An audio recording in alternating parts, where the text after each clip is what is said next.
A defining season for LeBron and his legacy. Can his ego even handle his new supporting role? Can Luka even handle his new role with the Lakers? I'm Doug Kezirian. This is Hard Pass, also available in podcast. Fresh off giving Luka Doncic a brand new 3-year extension, the Lakers are now clearly Luka's team. So to me, there are two very intriguing questions.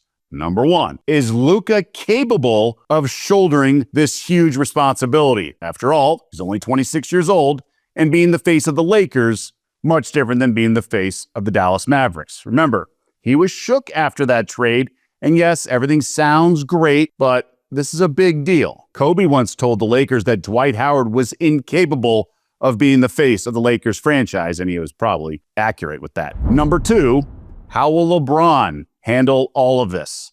Think about this summer so far. Accused of steroids by a former NBA All-Star, a league GM says the Lakers' championship in the bubble was illegitimate, and now his own franchise actively moving him to the supporting actor role. Join the conversation. Let me know what scenario this reminds you of, sports or anywhere else.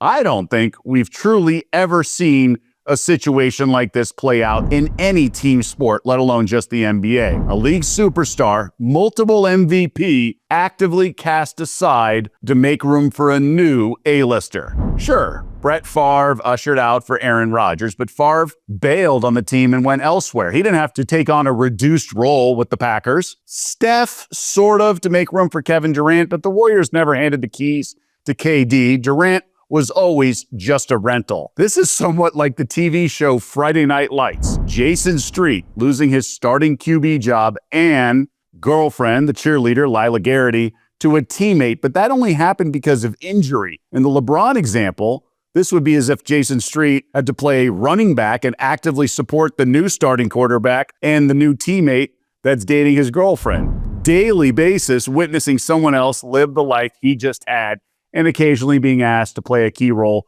to support that new star. A little bit of a stretch. But the question is, can LeBron's ego handle this?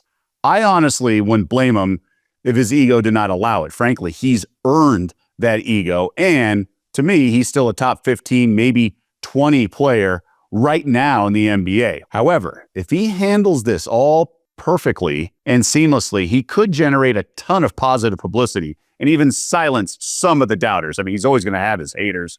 Can't silence them all. But as of now, many feel he sort of abused his powers by forcing the Lakers to draft his son and that he's not a true GOAT for various reasons. But at this point, I wonder whether he has the maturity and the foresight to play the long game here. So far, all we've seen is a cryptic press release from his agent this summer and that silly Instagram post from Nikola Jokic's agent with him on a yacht. It all feels a bit pouty and immature. Again, we've never seen, in my eyes, unless I'm missing something, a superstar have to sit back on that same team and support a new alpha dog. Maybe David Robinson to Tim Duncan, but not quite like this. It happens in business a lot, and frankly, coaching in the NBA, when assistants eventually become a head coach and then hire their former mentor, but nothing to the visibility and magnitude of the Los Angeles Lakers, who just sold for $10 billion. The Lakers this summer attacked free agency with Luka's, not LeBron's, timeline as the priority. They got him to sign an extension without any sort of supermax advantage. Huge coup for LA, really. So far, so good.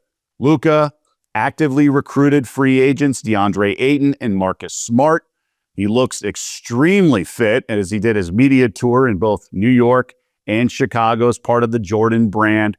All this checking all the boxes. We know that. Meanwhile, LeBron is nowhere to be seen except for social media and his name being dragged through the mud with steroid allegations and a championship with a giant asterisk next to it. So the question is, how does this all play out through the coming season? Join the conversation. Let us know your thoughts. What's your prediction with the Lakers this coming season? How does LeBron handle the fact that it is now Luka's team? The ideal, Luka leads the Lakers to a championship and LeBron plays the perfect complementary role.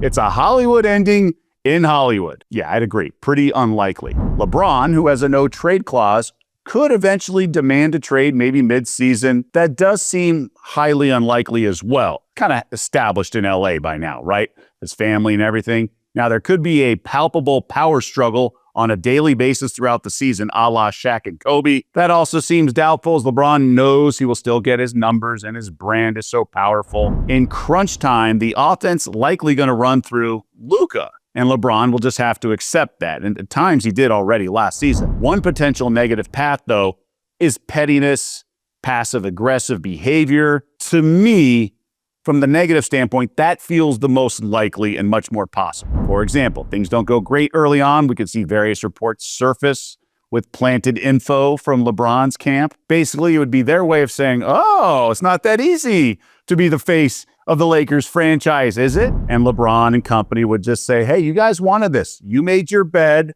now lay in it. Of course, we could always go back to my first point. We're all assuming that this goes well for Luka, that he can handle the pressure and the stature of being the face of the Lakers franchise despite being in his mid-20s. Again, we're all assuming that because he's so good at the game of basketball, but so much of the responsibility occurs away from the hardwood. And Luka has demonstrated, right, he's capable of doing it because he did it with the Mavs, so it's not completely foreign, but it's still a massive responsibility. The Mavs are not the Lakers. But all reports, remember, in Dallas, the reason they traded him, that he doesn't take things seriously, drinks too much beer, doesn't care about defense. Now, he clearly looks much leaner, and people are allowed to mature and evolve, especially when they're only 26 years young. But it's at least a possibility that this whole ordeal in LA is just too much for Luka to handle. And who knows? Maybe LeBron has to swoop in and save the day. LA is no stranger to drama. We know that. Luka, though, does seem wired as a guy who's at least willing to embrace the challenge. But there's a reason only Kobe and Magic are Lakers that are revered to this day. It's almost impossible to have both the skill and the personality to handle what that position entails. LeBron and Shaq obviously delivered, no doubt. Although they were different because Magic and Kobe were actually drafted by the franchise. Kobe was a draft day trade, but they spent their whole careers there in LA. Much shorter shelf lives for LeBron and Shaq. Nonetheless, they were up to the task. It's now Luka's turn, or will LeBron not let him have it? Join the conversation. Let me know how you think this plays out, what this reminds you of, positives, negatives. Let me know. We want definitely to hear from you in the comments section. As you would imagine, this certainly generated some response, Luka's contract, in social media. Let's check out a heat check. It's always fun to see what we hear in social media. Now, after Luka signed his contract in LA, the team boarded a private plane, went to Vegas for the Sphere. Check out the Backstreet Boys. So you see some of Luka's teammates. Then you have Pelinka's there, Coach JJ Redick, all backstage with the Backstreet Boys. Lakers guru. They're about to ask why LeBron not at the presser, even though he's 112 years old and on vacation, with a funny emoji. Yeah, LeBron, by the way, did FaceTime Luka, congratulate him, but he was on vacation, although he's not 112 years old. Winston Marshall, this was really funny. Clearly a Mavs fan. Happy for Luka. Luka got his revenge bod and his contract. I legit hope he embarrasses us forever because we deserve it. Hashtag fire Nico. Oh, and hashtag fire Jerry Jones while we're at it. Of course, the issues with Jerry Jones and star defensive player Micah Parsons and the contract and all that.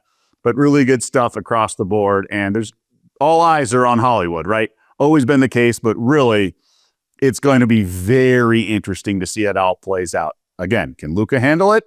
And can LeBron handle his new supporting actor role? Time now for Fans in the Stands, and this is when we welcome all your input and respond to the comments section on the YouTube channel. Again, the audience, the fans in the stands. Please join the conversation. Let us know what you like, what you dislike, suggestions, or random questions. Recently, we've been getting some wagering questions. Welcome that, of course. So please chime in.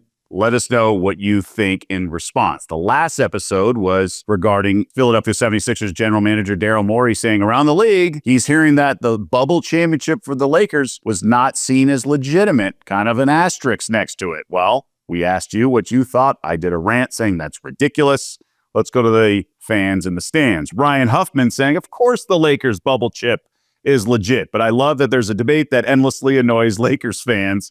True. Going on the road in the finals is tough. That's why people always knock teams without a lot of playoff experience. There's no reason to think that Lakers team would have had those issues with all their playoff experience, though. That's a great point, that they would have actually benefited from a traditional and conventional playoff format because they were so experienced, and going on the road is so tough that their home court would actually be even more pronounced as opposed to their opponents, because LeBron and company would have gone on the road. As I said, they were a 1 seed, okay? They were 49-14 when the shutdown happened at the pandemic. They were awesome. LeBron finished second in the MVP, did get some first place votes, second behind Giannis. The issue, as I said in the last episode, was more that their path, things broke right for them. But those paths could break right in conventional playoffs, like we see all the time, like the Warriors' first title, right? They got the injuries, whether it was Memphis and some other teams. Certainly the Cavs in the finals, when no Kevin Love and no Kyrie Irving. That's just playoff basketball. It's a, survival component as well. It's a war of attrition. So the fact that the Lakers got to play the Miami Heat and two of those players, Goran Dragic and Bam Adebayo, got hurt in the finals, that's not their fault. That's not their fault that Giannis choked in the playoffs, in the Eastern Conference playoffs.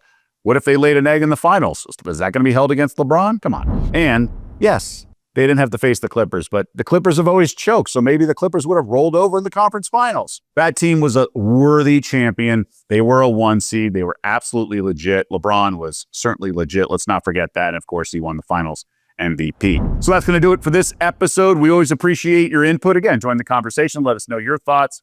I'm fascinated to see how this Lakers situation plays out, both from the Luka side and also from the LeBron side.